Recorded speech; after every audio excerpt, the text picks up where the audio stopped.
अब आज़ाद उम्मीदवार ज़ाहिर हक है, क्या आपको लगता है बड़ा सरप्राइज आ सकता है? असल में वो चीफ इलेक्शन कमिश्नर साहब का पूरा बयान समझ नहीं सके लोग। वो कहना ये चाह रहे थे कि खुदा न खास्ता आज़ाद उम्मीदवार भी अपना वज़ीर आज़म मुंतखब कर सकते हैं। अब जाहिर है कि ये आईनी और कानूनी बात है, इसमें और क्या कहते वो, तो इसमें कोई शक नहीं है। लेकिन वो ये भी तयशुदा बात है कि यहाँ हम कबूलियत वाले तो नहीं बना करते, यहाँ तो कबूलियत वाले बना करते हैं। और जब कबूलियत है तो फिर बिल्कुल ठीक है। अब कोई बहुत बड़ा अपसेट हो जाए, जो पीटीआई का वोटर एक्सपेक्ट कर रहा है कि जी वो मतलब लाइनों की लाइनें लग जाएं वोटरों की, और उसके बाद डिब्बे में से निकल ही सिर्फ वोट उनके आज़ाद उम्मीदवारों का हो। देखिए पूरी मतलब इतनी तैयारी कभी नहीं की गई किसी पॉलिटिकल पार्टी के हवाले से। ये अल्टीमेट है। आप जो मर्जी कहें कि जी 2018 में ये हो गया था, 2013 में ये हो गया था, फलां वक्त ये हो गया था। पीपल्स पार्टी भी कहती है जी हमसे भी तलवार का निशान ले लिया गया था, वो कौमी जमहूरी इत्तेहाद से भी हल्का निशान ले। बात ये है कि आपको मुतबादल मिल गया था, यहाँ मुतबादल मिला नहीं, मिले हैं, और इतने मिले हैं कि लोगों को याद भी नहीं रहेंगे। क्योंकि प्लान जब कर लिया गया, अपनी तरफ से फूल प्रूफ प्लान कर लिया गया कि एक पॉलिटिकल पार्टी है उसके आज़ाद भी हो जाए और इतने निशानात दे दें उसको कि लोग ये समझते फिरें कि जी निशान किस पे डालना है, और उसके बाद मखसूस नशिस्तें भी नहीं मिल सकती। तो लिहाजा इससे अच्छा फुल प्रूफ इंतज़ाम और तो नहीं किया जा सकता था जो कर लिया गया। वो नून लीग के हवाले से कहा जाता है सेनेट के, वो सेनेट के इलेक्शन में जाके उनका इंतखाबी निशान नहीं था ना, वो आज़ाद हो गए। और वो अगर आज़ाद ना भी होते तो अल्लाह के फजल से जब वो इस्तेमाल होना होता है वो हो जाते हैं। क्योंकि जब खुफिया बैलेटिंग आती है उसमें बज़ाहिर हमने वो देखा नहीं है उसको, सादिक संजानी साहब कि बज़ाहिर तो वो हार रहे थे, बिल्कुल फारिग हुए हुए थे, और उसके बाद जब रिजल्ट आया तो वो लोग हैरान हो गए कि यार कैसे ये कैसे आ गया। तो मैंने उस वक्त भी ये अर्ज की थी कि हुजूर ज़रा रिजल्ट का इंतज़ार तो कर लें, वो देख तो लें। तो जब ये चीज़ें तय हो जाती हैं कि क्या करना है, फिर तो ये बहस ही में बेमानी हो जाती है ना, कहने में कोई हर्ज नहीं। हाँ एक अलबत्ता उनके चीफ इलेक्शन कमिश्नर साहब राजा सुल्तान सिकंदर या सिकंदर सुल्तान साहब के इस बयान से एक तकवीयत शायद पीटीआई के वोटर को मिली होगी। मतलब वो उसको लगा होगा कि यार अच्छा ये भी हो सकता है, चलें हम वोट डालने जाते हैं। ये एक सेटबैक थोड़ा सा जितना होना है ये हो सकता है। तो मेरा ख्याल है वो खुदा न खास्ता शायद कह देते ना तो ये भी मसला नहीं होना था। सही है। फैसल साहब, ज़ाहिर है सोशल मीडिया पर ये जो आज़ाद उम्मीदवार हैं पाकिस्तान तहरीक इंसाफ के साथ ज़ाहिर है इनका लिंक है, तो ये सोशल मीडिया पे बड़े एक्टिव हैं। ज़ाहिर है वो भी एक असरअंदाज होने वाला प्लेटफॉर्म है।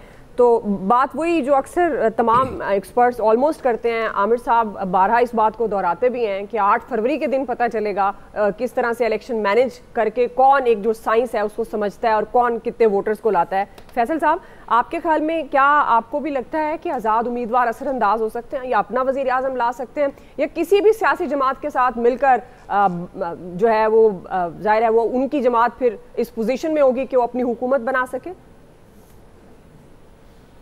देखिए तहरीक इंसाफ ने तो बहरहाल एक सियासी गलती की है। अगर वो इलेक्शन करवा देते तो इस बात का इम्कान था, बहुत मुबहम सही, लेकिन बहरहाल एक इम्कान था कि आज़ाद उम्मीदवार के लिए लाजिम है कि वो 3 दिन के अंदर जो है, या उसके पास ये एक ऑप्शन होता है कि 3 दिन के अंदर किसी सियासी जमात में जो है अपनी रजामंदी से वो शामिल हो जाए, तो जो रिजर्व सीटें होती हैं उसका तनासुब उसके मुताबिक उसको फराहम कर दिया जाए। तो तहरीक इंसाफ ने जो अभी पार्टी के इलेक्शन से भागकर वो खबर दे दिया नून लीग को और पीपल्स पार्टी को, भाई अभी ग्राउंड साफ है, आप जिसको चाहें खरीदना चाहें खरीद लें या अपने साथ मिलाना चाहें जो है मिला लें।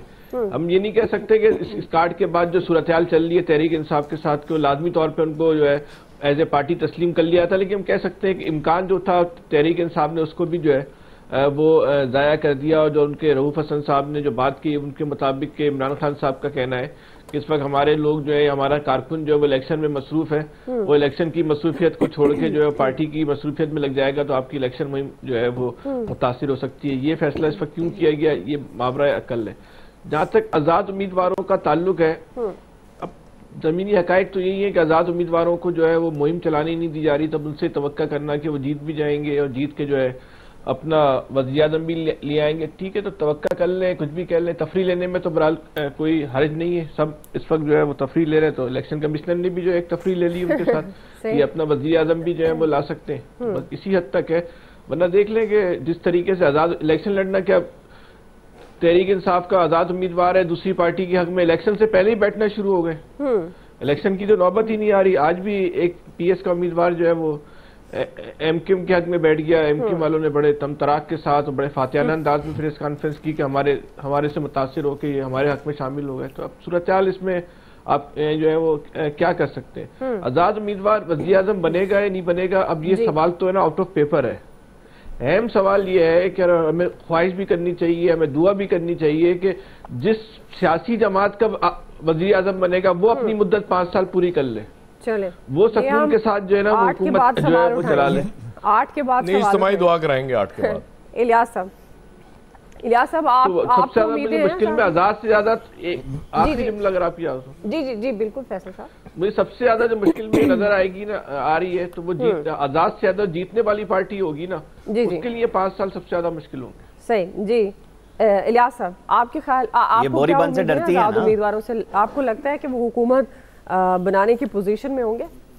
देखिए इसमें जो सूरत हाल है उसमें नज़र नहीं आ रहा कि आज़ाद उम्मीदवार हुकूमत बनाने की पोजीशन में होंगे, बल्कि वो ये किसी गवर्नमेंट के साथ मिलेंगे और गवर्नमेंट बनाएगी, क्योंकि जो भी पार्टी जीती है तो उनके साथ मिलकर गवर्नमेंट बनाएंगे और जो भी प्राइम मिनिस्टर होगा वो सियासी जमात में से होगा, क्योंकि यहाँ रवाज नहीं है कि आज़ाद उम्मीदवार कोई हुकूमत बना सके, ना कोई सियासी जमात आज़ाद उम्मीदवार के साथ मिलेगी। या तो फिर इस तरह ही जो भी पॉलिटिकल सिस्टम के तहत हमारे जो चलता है, जो रवायत है, जो रवाज है कि वो जो सियासी जमात है वही अपना प्राइम मिनिस्टर नॉमिनेट करती है। आज़ाद उम्मीदवारों की सिर्फ वो लगते हैं, कहा जाता है कि उनको सिर्फ रेट लगते हैं, उनको रेट मिलते हैं और एडजस्टमेंट होती है उनकी, वो ये सारी चीज़ चलेगी। वो जो बात की जा रही है कि इनमें से कोई प्राइम मिनिस्टर, वो किस तरह अपनी सियासी जमात बना सकेगा प्राइम मिनिस्टर? अगर चाहे वो प्राइम मिनिस्टर बन सकता है लेकिन इस तरह नहीं बन सकेगा। लेकिन जो सियासी जमात है वो ही इनको लेंगी और जो सबसे ज़्यादा इनके बल्कि उनके लिए ज़्यादा जो है कंपटीशन का मार्केट फोर्सेस काम करेंगी इनके लिए, क्योंकि 2 पार्टीज हैं जो ज़्यादा करेगा। देखिए अगर पहले इनकी पोजीशन अगर अच्छी होती है दोनों के PMLN की या उनकी पीपल्स पार्टी की, तो जिसकी पोजीशन अच्छी होगी तो वो इसके लिए पोजीशन में होगा कि जितनी अगर इनकी तादाद ज़्यादा होती है तो फिर वो अपने साथ इनको एडजस्ट करने की कोशिश करेंगे कि जितने ज़्यादा एडजस्ट करेंगे उनको साथ शामिल करके, या ये आज़ाद उम्मीदवार मिलकर अगर कोई ग्रुप बना लेते हैं तो उसमें भी कोई सूरत हाल देखने में नज़र आती है। लेकिन ऐसी कोई सूरत हाल नज़र नहीं आ रही, क्योंकि जो भी होगा पॉलिटिकल पार्टीज वगैरह ही करेंगी अपना सारा। तो ये है एक नया एक शुरू हो जाएगा, इम्तिहान शुरू हो जाएगा।